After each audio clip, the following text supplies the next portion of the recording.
Hey, welcome to Geeky Faucets, episode 19. I'm Amy Dale. And I'm Christine Lucas-Savage. And we just got back from Denver Comic-Con. Which was really awesome. Amazing. Yes, we had so much fun. I think our best score of the whole time are these our dice spinner rings. Yeah, rock, paper, scissors, lizard, Spock is the ones. I posted an interview with a guy named Jesse who helped make the rings and stuff, but yeah, I can't stop spinning the stupid thing. So if y'all see us doing this, we don't have weird like ticks. We're spinning our rings. We do. Well, yeah, okay. But we got to meet really cool people. I got to meet my favorite comic book artist, Tom Zahler. I got a little signed picture of him that I love so much. And they have we took a picture of them together, and they both look so happy. It's so cute. They're like, Christine, it was awesome. I loved it. Oh my word! And then I met this artist. Her name is Nidhi Chanani. She does everyday love art.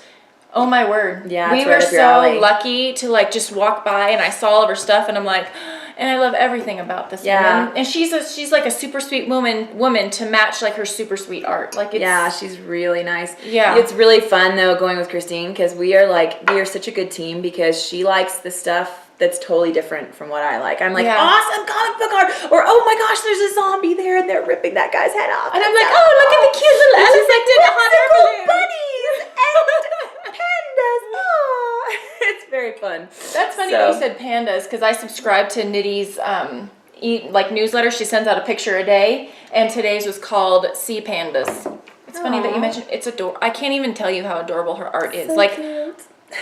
I love it.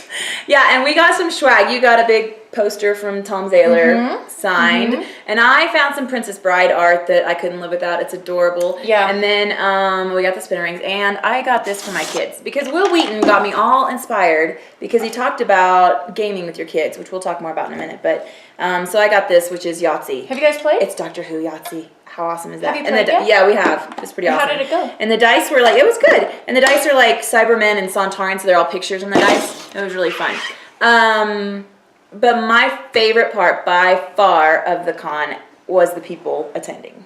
Oh, yeah. Everybody was so happy to see everybody else. And, I mean, you see another doctor and they wave, you know. I mean, I don't even know. It's just... It is a really unique experience, especially, I mean, if you are a nerd or geek or whatever you want to call yourself, because...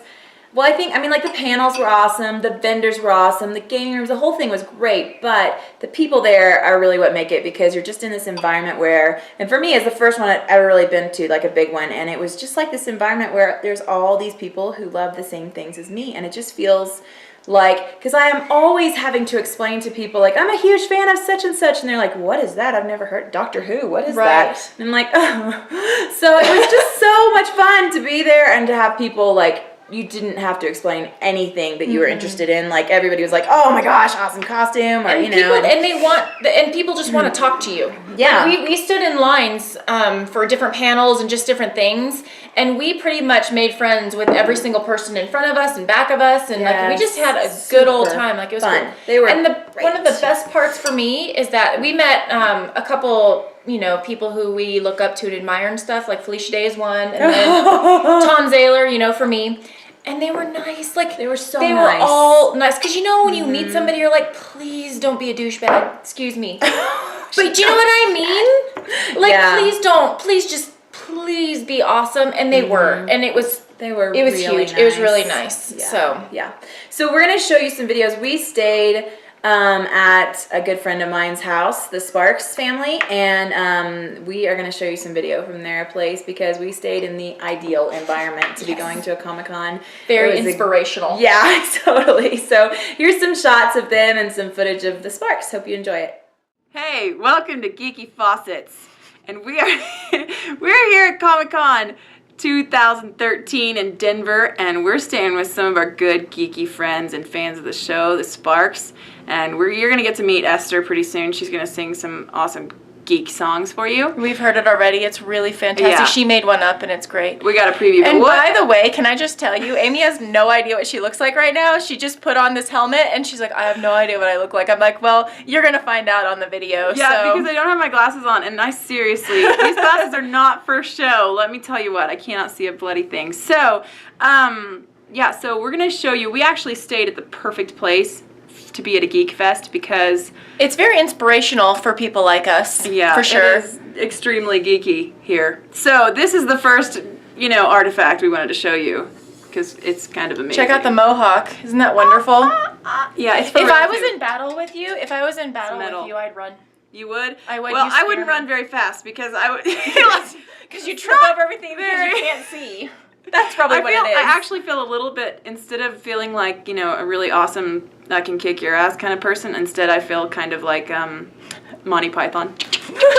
That's your fancy Yeah. walk. Yes. The Ministry of Awesome Or, Walks. the coconuts. Or I wish I had some of those. Yeah. You can wear them as a bra to Comic-Con as well.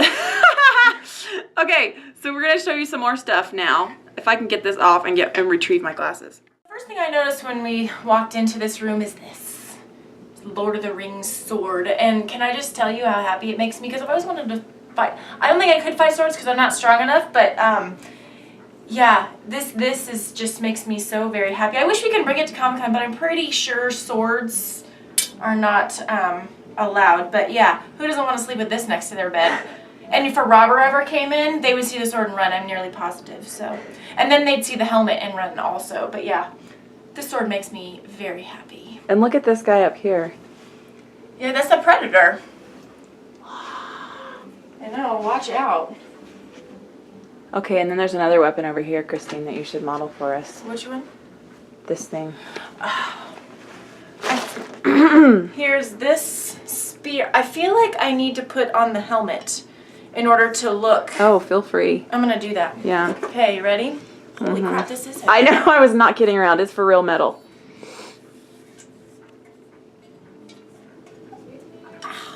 For Sparta, right? Wait, here we go. Do I look scary and intimidating?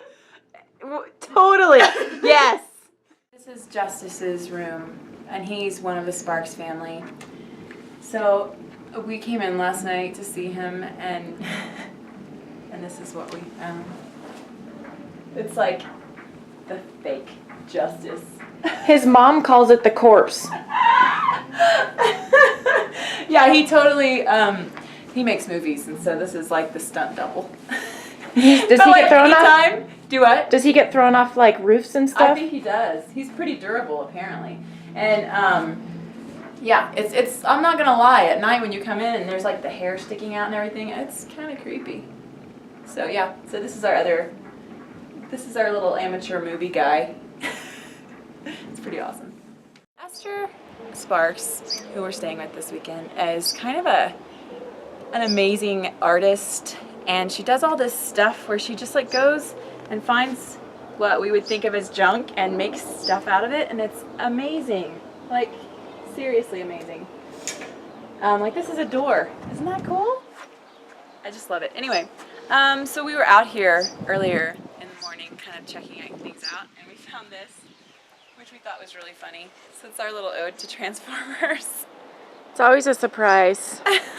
There's like geek stuff everywhere you look in this house. It's pretty fantastic. Right now she's inside practicing the theme song to Firefly. Yeah, we're going to perform that for you in a bit, and you're going to be like, yes, I'm so glad I watched this show. It's awesome. Esther is a musician, and she goes around and plays gigs. She's an amazing, amazing musician.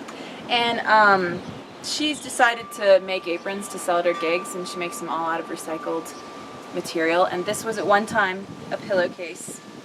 Now it's a fantastic superhero apron. So, hey, I'm here with my friend Esther Sparks, who happens to have a few spare Jedi cloaks about.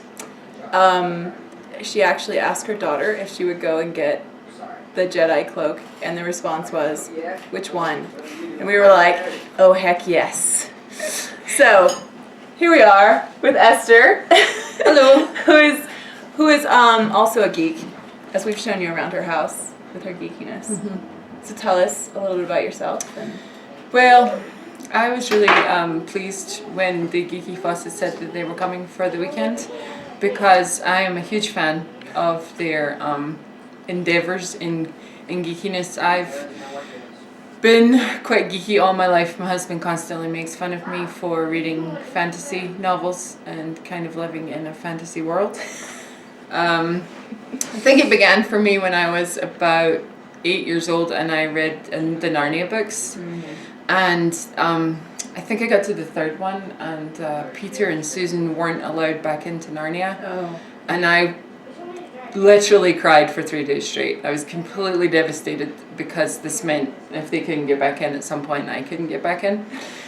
So then, of course, I had to venture into wider, things, because there had to be other worlds I could get into. So been a huge science fiction and fantasy fan for most of my life.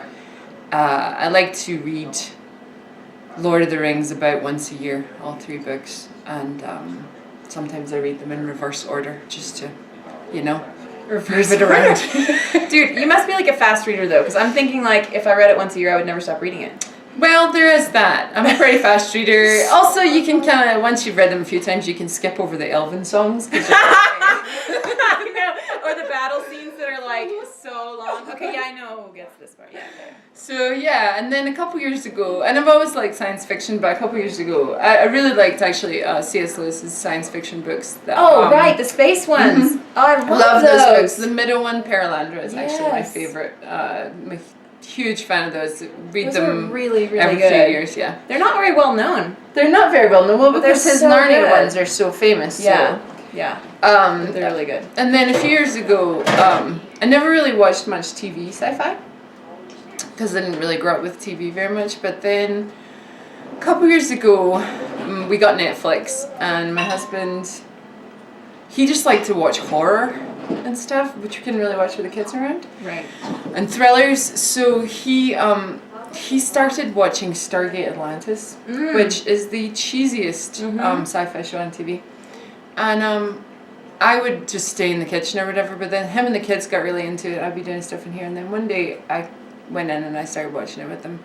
And before you knew it, we had watched all 5 seasons of Stargate Atlantis back to back. We've since purchased them because they're not on Netflix anymore. They had such a profound effect on our family and the togetherness time. Yeah. And then we started having Science Fiction Sundays, which is where we would make Chinese food. My husband's an incredible cook, so make Chinese food. Yes. And then we just watch whichever. We went through the Firefly. We went through Battlestar Galactica. Sci-Fi Sunday. Sci-Fi am Sunday loving is- this yeah. so much. Because we tend to party all weekend. I'm a musician, so we go out and play gigs, and we're just busy all weekend. And then like Sunday afternoon comes, and it's like Chinese food and science fiction, and it's Love got to this be idea so much. cheesy science fiction, because you just Right. total escapism. Exactly. I love it. Yeah. It's been really healthy for my family, I think. That's good. That's awesome. And you wrote a song. So I did write a song. You're gonna love this. Alright, we might have to do a couple takes. Try and get it together here. Oh, I think I wrote it up here. So last week when Amy said that Geeky Faucets was coming to visit, I thought I would write an ode to your show, your establishment, your love of all things geeky. And I just decided I'd just write basically kind of a list of things that are true about me in my geekness.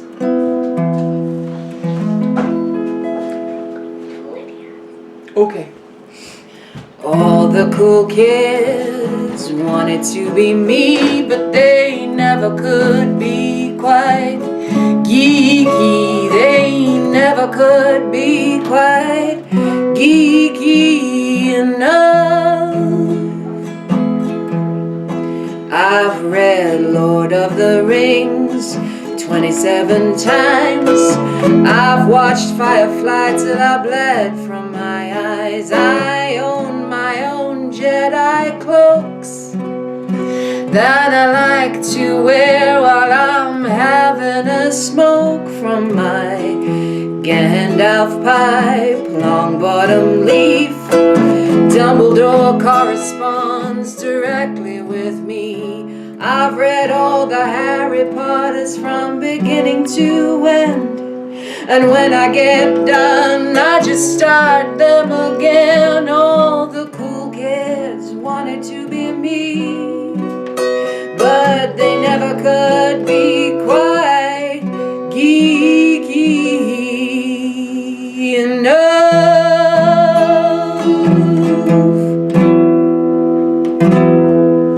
It's my own Yes! That is so fantastic. Oh my word, I love it. Okay, so thank you so much for letting us couch surf here. Although we're not even on the couch, we're in a real bed, so it's pretty awesome. Thanks to that guy. House. Yeah, thanks Israel for giving up your room. Yeah, and that was a lot of his geeky stuff that we were showing you earlier. He's definitely He's an full awesome- on. He is full on, yeah. So thanks so much for everything, and we're gonna later on sing the Firefly theme song for you too. It's gonna be amazing.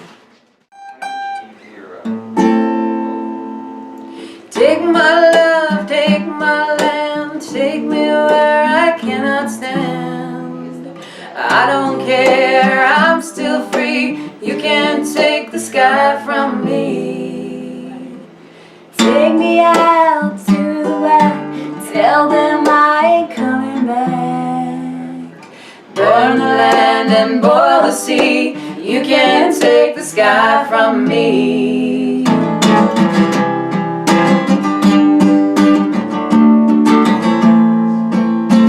There's no place I can be since I found serenity. And you can't take the sky from me.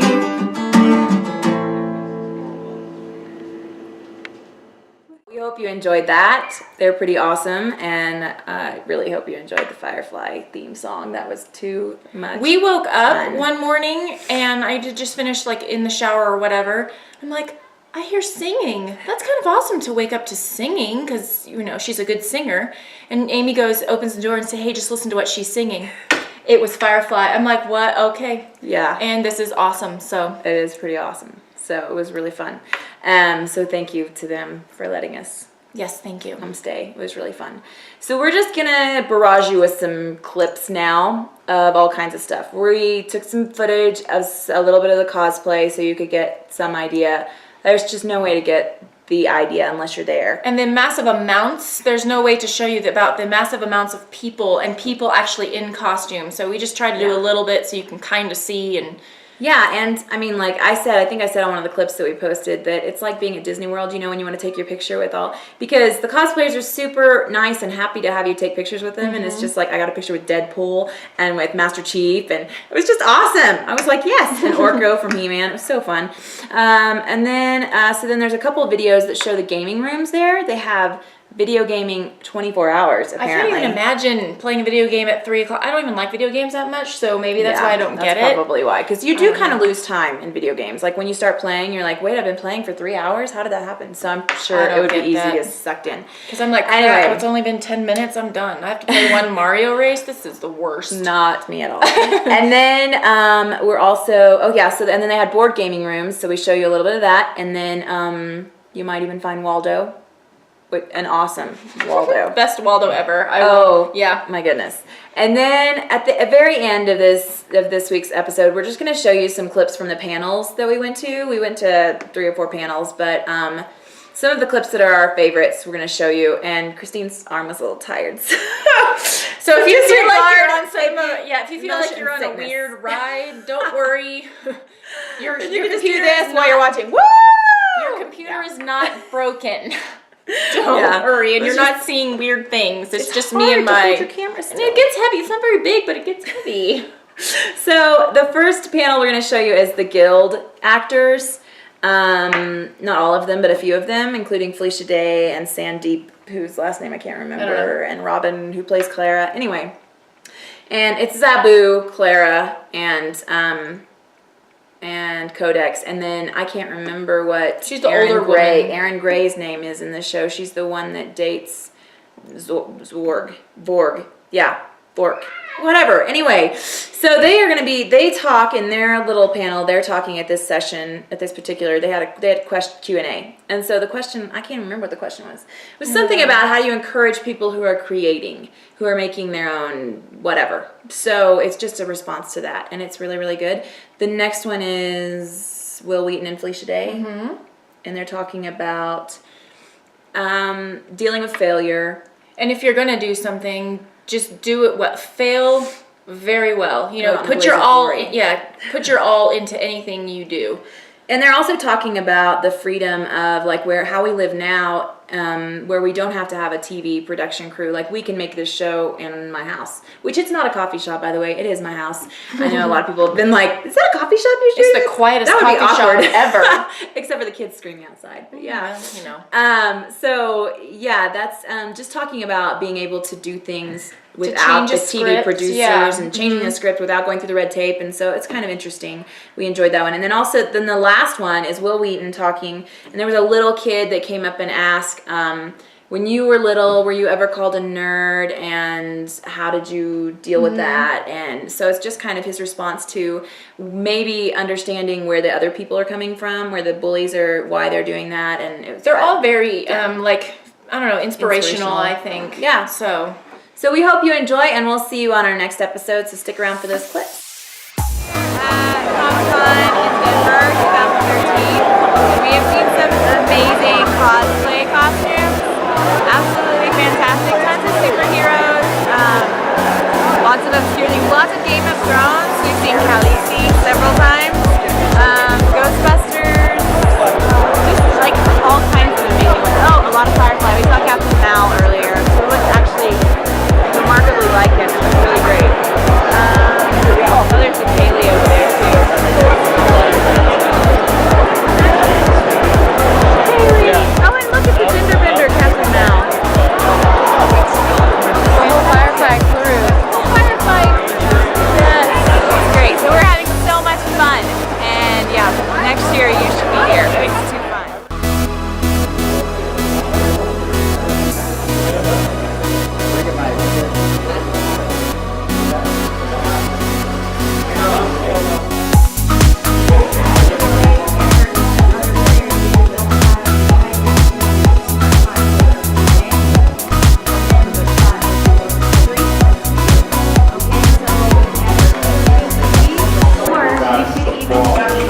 So hey, we're here at one of the gaming rooms, Denver Comic-Con. These guys are playing Legendary, and there's just board games set up everywhere for people to come in and play and read and learn, and it's super fun.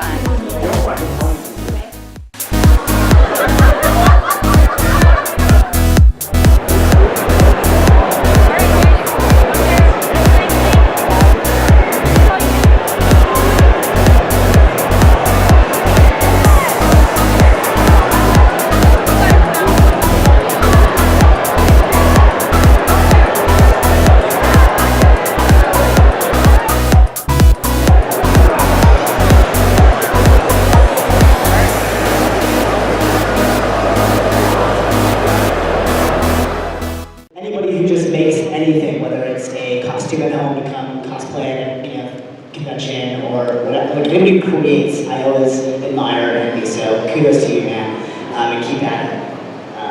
So that's right. So thank you, because I come to these conventions and I see all you guys creating, and everybody comes up to me and is like, "Oh, this is my podcast, this is my video." I mean, I can't always get to all of them, but it always just that moment of like, yeah, I feel like there's a kinship to like, all right, we're all creators and we're kind of doing it together. And it's a place to come to meet all those people, so it's really cool.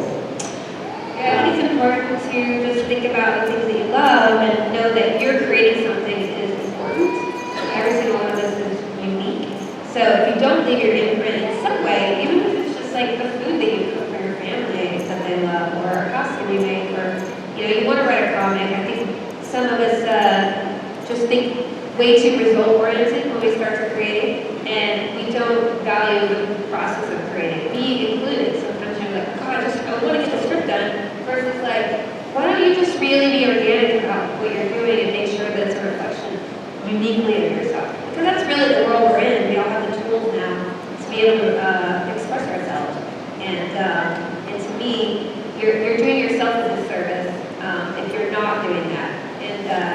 so bravo to everybody. And then also thank you for supporting everybody else's creativity. I mean, that really is the key. If you feel alone, you're not going to create, or judged, you're not going to create. So it's all about creating communities of safety where you can really be vulnerable and create something. What was your turning point though? What was the key? What was the thing? I woke up one day and I was like, you're going to die and you're useless. So it wasn't a great voice. It wasn't a great voice, but it was something that played me. So it was really being awful of myself in a way. And sometimes that voice can be too overactive. So it's always a balance between protecting the creator in you and not being too lazy, because you have to have discipline. But then the disciplinarian in you can also be too hard on yourself. So it's always a constant battle, I think, between that sort of voice that makes you do something and then the other one that allows you to play. And I just got into overdrive and I was like, you do it, you're gonna die. I think, for me, it was sort of the like, why not? Why not me? You know? Everybody else is like, you see all these other people that are doing it, and you're like, why can't I do it? There's no reason. And you start realizing that as soon as you have sort of a singular vision, as soon as Felicia came to me and was like, this is my script and I want you to play this, it just sort of, I think, when you can kind of easily fall behind someone who is a leader once you have that clear vision, you know what I mean? So I think you'll be surprised. Like if you're kind of sitting back and thinking like, oh, I really want to do this, I want to do that, the moment that you actually make the decision and go, I'm going to do this, you'll start seeing people come out of the woodwork. And you'll be like more receptive to it. And you'll be like, oh, that guy that I met was an editor. And that guy that I met did this. And like all of a sudden the pieces start coming together. But you have to make that call. Yes. If you don't make that call, it doesn't happen. But because you'll have all these self-doubts or whatever. The second you do, the people will help. I've got a lot of things that I can do. I'm not going to put my time and my energy into something that's a waste, that's going to be a failure. And I'm willing to take a risk that something's going to fail, but if it fails, man, it's going to be amazing. It's going to be like a glorious, spectacular failure. And we will have, if it doesn't work, we will have the satisfaction of knowing that we did the very best that we possibly could to make that thing awesome. Yeah. And like with tabletop, we knew that there were gamers all over the world, and a lot of these, a lot of people that we would have to go to for permission to make it in the traditional television world, just they wouldn't understand that because they don't ever spend time in that world. And one of the great benefits of being on the internet, and one of the great benefits of being completely independent, is that we can take chances to make the shows that we make. I remember when what season was it of the Guild? Was it season? No, the date that wasn't a date. 4. Yeah. Season 4 of the Guild, we were shooting the episode that was the date that wasn't a date, and when we shoot the Guild, especially when we were shooting stuff in the restaurant, we had to be there at 5:30 in the morning. Yeah, we had to get out. We had to be out by noon, so they could serve. Yeah, so we got to the set, and we're like just racing through this day, and we get to the scene, and it's just not working. And Felicia and I blocked the scene. It was great. It was just 2 of us sitting at the table, and left and went like downstairs and like to the back of the restaurant and sat down and worked out the scene together and kind of co-wrote and rewrote the scene, and then gave the changes to the script supervisor, learned them ourselves, and then shot the scene. And it's a great scene, and it's a really great episode. If we were on any other media, if we were working with any other distribution system, that decision would have gone through like 6 people minimum, and it would have taken days. And because we were in charge, we just did it.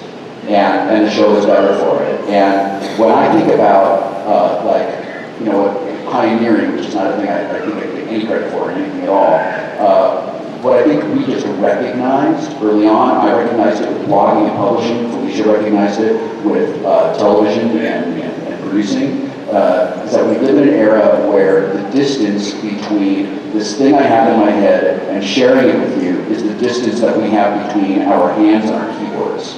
And that's a really powerful, amount of power. They don't get positive attention from their parents. They don't feel as smart as you. They don't understand the things that you understand. maybe one of their parents is really pushing them to be a cheerleader or a baseball player or an engineer or something that they just don't want to do.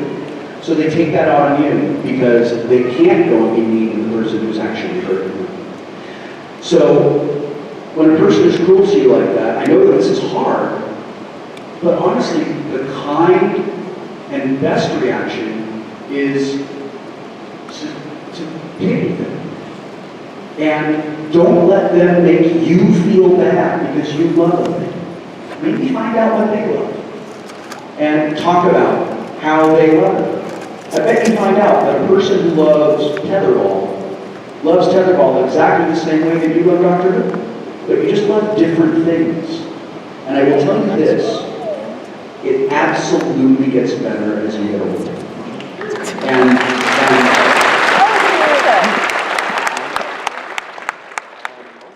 know it's really hard when you're in school because you're out there and see 400 people a day that pick on you and make you feel bad about yourself.